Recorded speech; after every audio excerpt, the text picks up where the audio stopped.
Bienvenue à notre salon Go for Sport à Namur Expo avec un nouvel invité, Frans Coppers. Il est secrétaire de la Fédération belge de Shiatsu.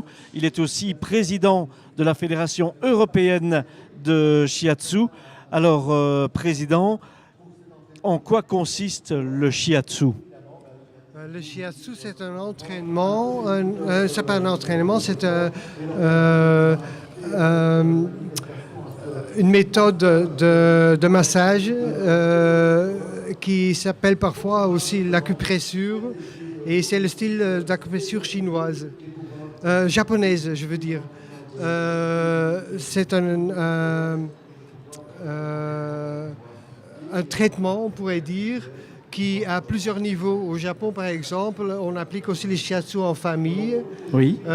Mais en principe, il y a aussi des professionnels qui donnent des traitements, relaxation, révitalisation, même régénération. Ça veut dire que ça peut être aussi appliqué d'une façon thérapeutique. Alors, que veut dire en fait le mot shiatsu ? Il est en deux parties. Oui, il y a deux parties. Le shi, ça veut dire le doigt ou les doigts, et le hatsu, ça veut dire pression. C'est pour ça que parfois on appelle aussi l'acupressure.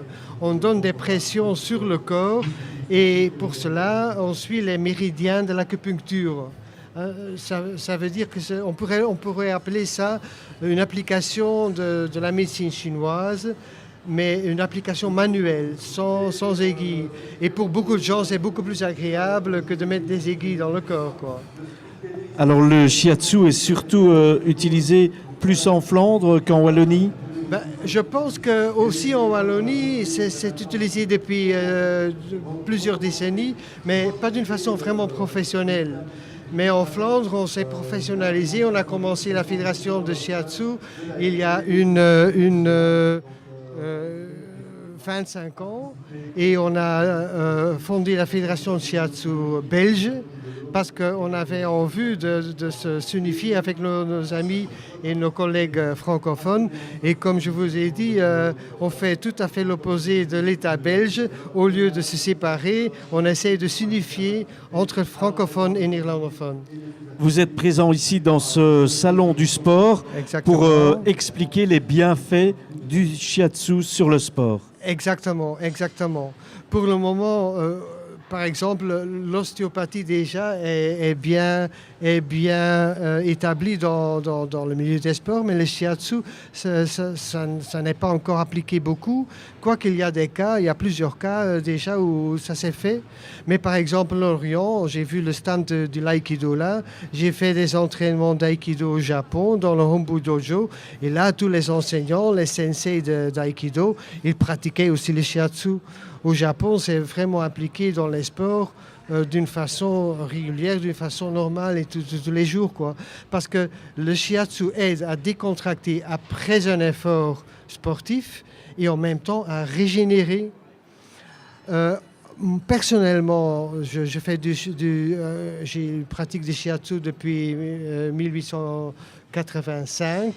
Et j'ai déjà vu passer quelques personnes ou quelques athlètes, comme le cycliste Piper. C'est un Australien, mais je ne pense pas que maintenant on le connaît encore. Mais par exemple, deux de mes élèves, Dirk Nachtergaele et Freddy Viane. Dirk Nachtergaele, c'était le soigneur de Museeuw et de Bonen. Maintenant, il a pris sa retraite. Aussi, Freddy Viane était le soigneur de Armstrong. Alors, c'était des gens qui appliquaient des techniques de shiatsu pour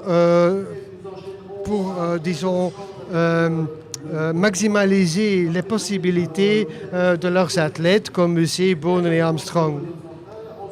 Et cela permet de régénérer le corps, comme vous dites. Exactement. Et ça, l'avantage aussi est qu'on peut mêler ou pratiquer différentes techniques en même temps que le shiatsu. Il ne faut pas choisir l'un ou l'autre. On peut vraiment voir ce que la personne a besoin, et en général, ça donne des effets très nettement intéressante. Et j'espère que dans quelques temps, il y aura plus d'intérêt pour appliquer ça en football, par exemple, ou en cyclisme, en athlétisme. Je suis sûr qu'il y a beaucoup de profit quand on applique les techniques du shiatsu. En Italie, cela se pratique de plus en plus.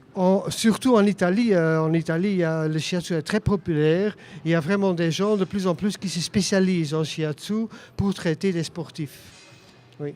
Et pas encore assez en Belgique. Non, pas encore assez, pas du tout. Je sais qu'il y a des physiothérapeutes qui ont suivi des cours par-ci par-là dans nos écoles et qui appliquent aussi d'une certaine façon, mais j'ai jamais vraiment fait des recherches là-dessus, mais je suis sûr que déjà ça s'applique, disons, d'une